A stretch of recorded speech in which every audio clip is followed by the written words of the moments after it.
Hi, Hey, how are you? I'm good. How are you? Doing great. So I wanted to start by asking, this show is a continuation of Bosch. You get to kind of bring him in briefly and we get to see how he would interact with this world.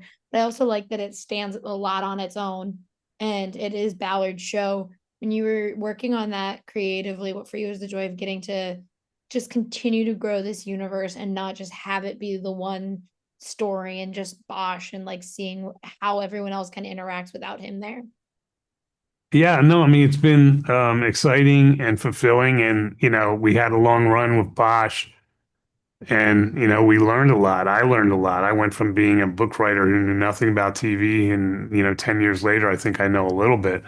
And so it was really a lot of fun to like say, okay, let's do it again, but let's take everything that we've learned and put that into our next project. And there was what would you call it? Kind of like a big plus that we could bring Titus forward, and we can bring a lot of the crew. A lot, went from one show to the next, and so there was a familiarity to us that, like, from day one, was really a positive part of this project. Because I've been on shows where like everyone's new, everyone's strangers to each other from day one. That wasn't really the case here. And so I think that really helped us make this transition to this show. And it's like every writer's dream. I sit in a room and write these books, and then to have this kind of run with television, one show leading to the next, is pretty amazing, and obviously very fulfilling. In which every writer got a chance to have this. I just as you were saying that, I was listening to you talk and I had to Google because I'm from Pittsburgh and I was like, he sounds like he's from PA. And then Yeah, to see that you were from PA, I was like, but for some reason, like people from Pennsylvania, I realize we love like murder mysteries or mystery as a genre. We're always trying to like solve stuff. I think it's because Pennsylvania is gray. But when you take that genre and you put it into California, which is all sunny and beautiful, and you get to use that as a backdrop for you, what is the biggest kind of challenge of making these stories as like dark and hard as they are to process work against a backdrop like, the beach of California and the sunnier side of Los Angeles? well, it's interesting when I moved here. Well, first I should say I left Philadelphia 56 years ago, but people can still pick out that I'm from there. It's amazing. But Los Angeles in particular is kind of a destination city. People move here like me, with dreams and so forth. And usually it's because where they're from was not working right for them. So they find a new place out here on the edge of the continent. And it doesn't always work out for some people, and it does for others. So there's a have and have nots. There's a friction out here. And I think all that leads to good storytelling. When I moved out here as a journalist back in the 80s, I came out here to cover crime for the LA Times, and my editor on the first day said, this is a sunny place for shady people, and that's your job to track the shady people and the shady stories. So they're here. They're kind of disguised by the palm trees and the sunlight, uh, but they're there, and or here, I should say, and it's just a good place to write about. It's also a great place to film because of the variety. You have the mountains, the deserts, the ocean, and yet you also it's fraught with all kinds of things that can go sideways. As just this year alone with fires and so forth, we see.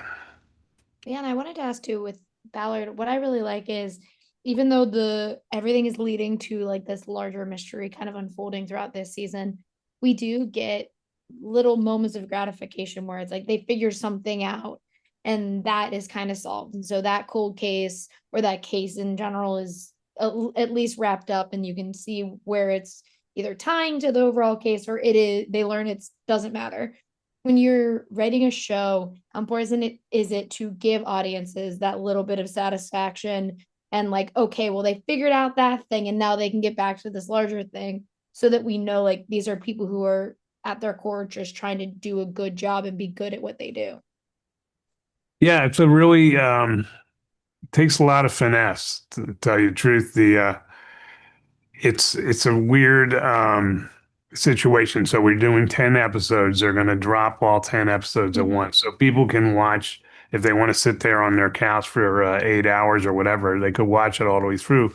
But that's probably our rare viewer. Mostly people spread it out. And so you know that you are given this amazing, almost novelistic thing of serial storytelling. You have 10 episodes to tell this story, but it's pounded into our heads with all the writers from day one that you need to have fulfillment with every episode. You got to have a win in every episode, and and that's part of the viewing process that keeps people plugged in. They can't wait 10 episodes to get to one big win. You got to keep them happy and involved, and you do that through these aha moments. Oh, that fell together. Then the next episode, something else falls together, and it's all it's like dominoes leading to the big ending. But it's important, and it's amazing in the writing room. I'm sure you've seen writing rooms where there's 3x5 cards, multicolored 3x5 cards all over the walls, and they do track that very religiously and are very much aware of wanting to end each episode with a hook Mhm. and a win, a hook and a win. You need both in every episode. And I also wanted to ask you, in episode 2, when Bosch comes and they have this conversation about the case, what I really liked is prior to that, we're dealing with voiceover and you're hearing what the case files say about someone, and then you see the like real human being talking about it, and it's very different between the two, and hearing kind of a case in a completely different way just based on an actual conversation. When you get to write little scenes like that, is it for you exciting to show a different side to a case based on how somebody is communicating it? Or is it just like, a way of showing that it's impersonal when they get those kind of just case files and it just states the facts?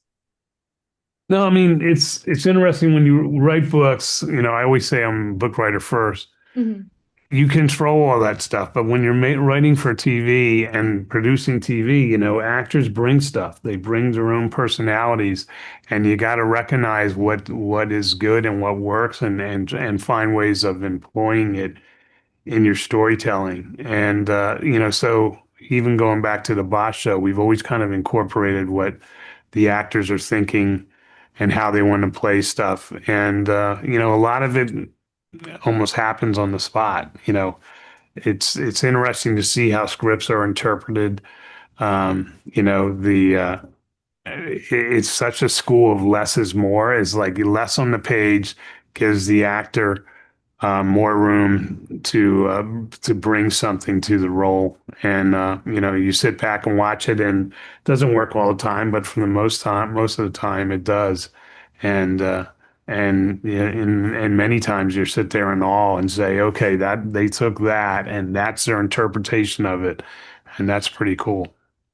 Yeah, for last question, I want to ask, I love that we get to see the darker parts of Ballard's job and like these things that she walks into, but then we also get to see her mother and her family life, and it's a little bit lighter and more fun when we get to have those moments. When you guys are in the writer's room, how do you guys like figure out when we need that levity and we need to just go watch her mom with a screwdriver trying to fix a sweeper or whatever it is? It's kind of like what I said, there's the multiple colored Yeah. cards. It's kind of like it's a mosaic. Each episode's a mosaic, and you can look at the wall and these are the beats or the scenes and so forth. But you're always aware of you're spinning a lot of plates, and you're gonna have darkness, and you want to try to leaven that some with humor. And you look at the stuff on the wall and hope for a good blend of that. And with Ballard, I think there's more personal life in there than we Mhm. did with Bosch, but that is by design. It was the designs in the books. There's a lot more about her private life and her surfing and her dog and all that kind of stuff in the books, and that translated into the show. Well, I love the series. I can't wait for everyone else to get to kind of go on this mystery as well. And so thank you so much for talking with me today. I really appreciate it. Oh, thank you. Right, for the Appreciate it. start, one thing I like about this show is, the idea of all of them being in that office together and being in such close quarters and getting to constantly work with one another. And, you have three characters who all come from very different backgrounds within the police force. How was it for you guys to have those characters all be in that space and get to work with each other every day and figure out how they would work together in that kind of setting? Well, first it's in the writing, right? Yep. Yeah. I mean, first it's in the writing, and I think that they developed us well, don't you think? I mean, developed our individual voices. And then I think part of it is talent, which we have. And well, I went like that because I'm not including myself, but and then you sort of lightning in a bottle, I think, a little bit of the chemistry that I don't think you can plan for, but you hope for. And I think we had that, no? I 100% agree. I will say, Maggie, you allowed for that to happen, though. I think you set the tone on set. And then coming to set, it made everyone else feel comfortable to create that connection with you. Oh, thank So you. it made it kind of effortless. Like, yes, the script. Yes, we have talented people here, but it does take good people as well in their heart. Yeah. Like, to be able to create those connections. Sure, and it made it totally. much more effortless. You have to like each other too. Ooh. That helps Yeah, it does a help. lot. Yes, I agree with all of that. I also think that it was so fast how the voices became clear in the scripts. And when you're starting a show, it's really hard to get a show going. This one fell into place. Yeah, I did. And it moved beautifully. Partly was because the crew was so seasoned, Yeah. but also because the voices were so clear. You'd read a scene and you knew exactly who everybody's. If you took off the names of the characters, Sure. you would know who said those words. Yeah, they're distinct, huh? Mhm. Yeah, very.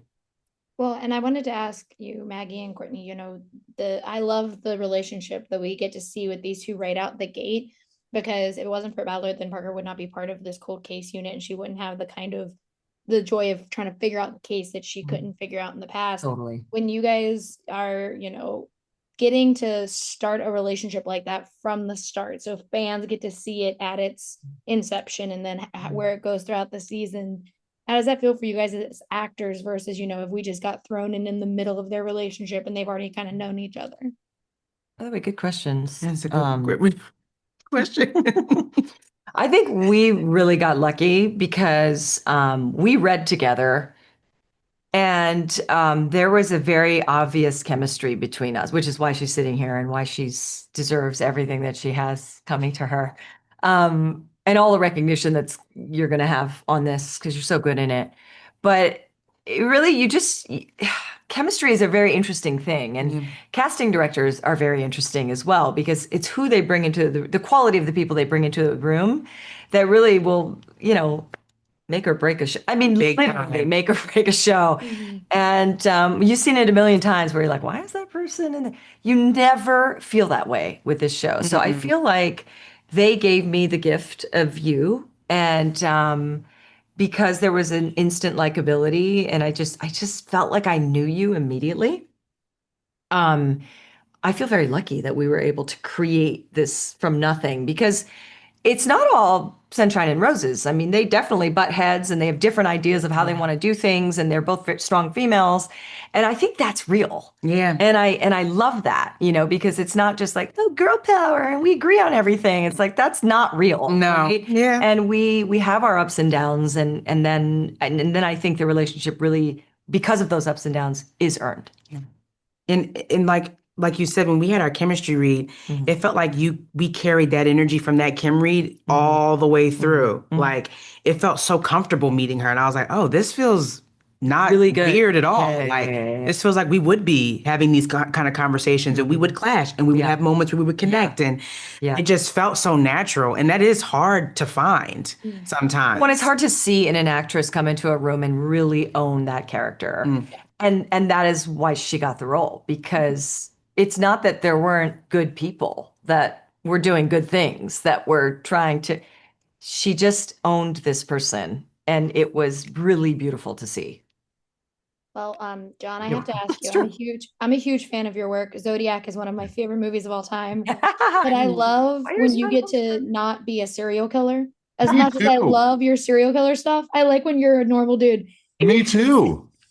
Like this and Sorry Baby, I was like, let's go, King. How was it to get to play just like a normal guy and not have to be like the creepy dude in a creepy, murder yeah. mystery? I love Tom LaFon. I love the character. I love how decent he is and how he loves with both feet standing. He does that. He's not going away from the people that he loves. And the loss he experienced in the transformation of his life late in life to come out as gay for himself is a wound that he carries, but it doesn't stop him from fully committing to the people that he loves. And I love the relationship that we have on screen. I love how fully he leads with compassion, and that really is a reflection of Tim, who is one of the consultants on the show. Tim was it really lit me up talking to him because he would talk about stories and choke up Yeah. about the losses he had or the successes he had in closing cases. Well, I love this show. It was like every time I was like, okay, let's go. I want to see what's going on next. I want to know what's Yeah. happening. So thank you guys for talking with me today. I really appreciate it. And I can't wait for Thank everyone you. to see Ballard. Appreciate you. Thank you. you.